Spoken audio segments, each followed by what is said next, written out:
Hey, my name is Christopher Wikstrom. I'm a senior here at the University of Minnesota studying finance. I'm a convert to the faith. I didn't grow up Catholic, religious, attending any services at all. But there's one night in particular where I had a serious, pretty strong religious experience. And it was right before I was coming to college. And it was so profound that I actually had told my fallen away Catholic dad at the time about it. And when I told him about it and how I had a desire to become Catholic at this point, I remember he turned around and he grabbed a rosary that used to be my grandmother's, and he held it in his hand and he looked at it and he looked at me and he said, I should really start praying this again and I should really start going back to Mass. And that was a huge moment for me and for him as well. So I came to college really seeking the faith in a deeper way, but at the same time I was also living with one foot out the door. I had also joined a fraternity and I was living that life for a while. I had this moment of clarity at a party. And I remember just stopping, looking around, and just observing all the people there. I kind of realized that, nobody wanted to be here, including myself. Throughout that time, I realized, why did I join the fraternity? And I was really in a search for community, and I was not getting that there. I slowly started to dial back on worldly pursuits. I stopped idolizing achieving a high GPA. I stopped trying to get the most high-paying job possible. And when I stopped doing all of these things, when I stopped trying to be liked by the world, I realized how much I was actually loved. And I really have felt that love here in the Catholic Church, and I continued following that love all the way to being entered into the Catholic Church at the Easter Vigil in 2022.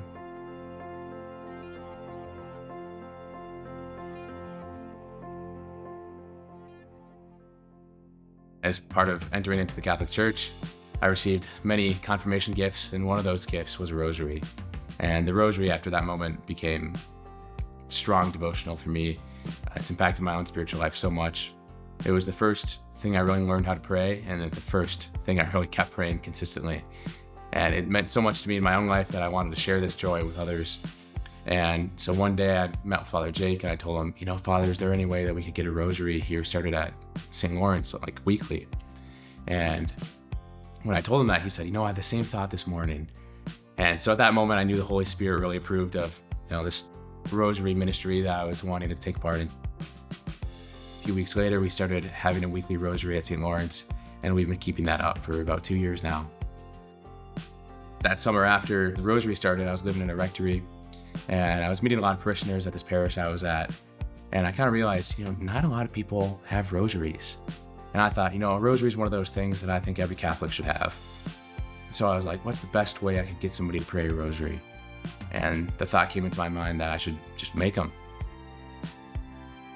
Over that summer, I started to make rosaries and give them out to family, friends, roommates. I even started giving them out to people who weren't Catholic, who I'd never seen or heard of a rosary before.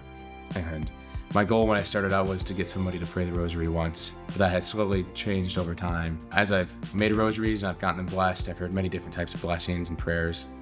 And one line has always stuck out to me.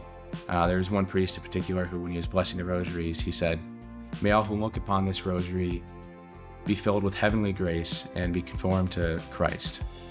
And that's now been my mission statement since, that all who look upon this rosary may in some way turn to Christ. And in addition to giving away rosaries, I've also taught others how to make rosaries too. I've taught many of my roommates how to make rosaries. I've held workshops on how to make the rosaries. It's just been a huge blessing to share in this delight with others.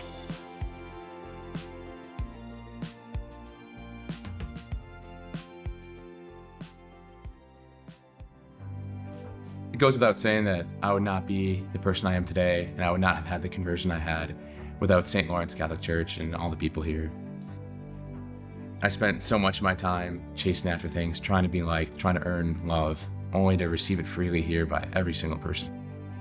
That love is certainly felt and received and given through men's and women's groups, the retreats that we have, the community prayers that we get to share in together, and also just the Catholic households that I've been a part of. There's just a lot of love to share and a lot of love to give around. And that's something I've been able to be a part of for many years now, and I would not have been the person I am today without it, and I would not have been the Catholic that I am today without this community here.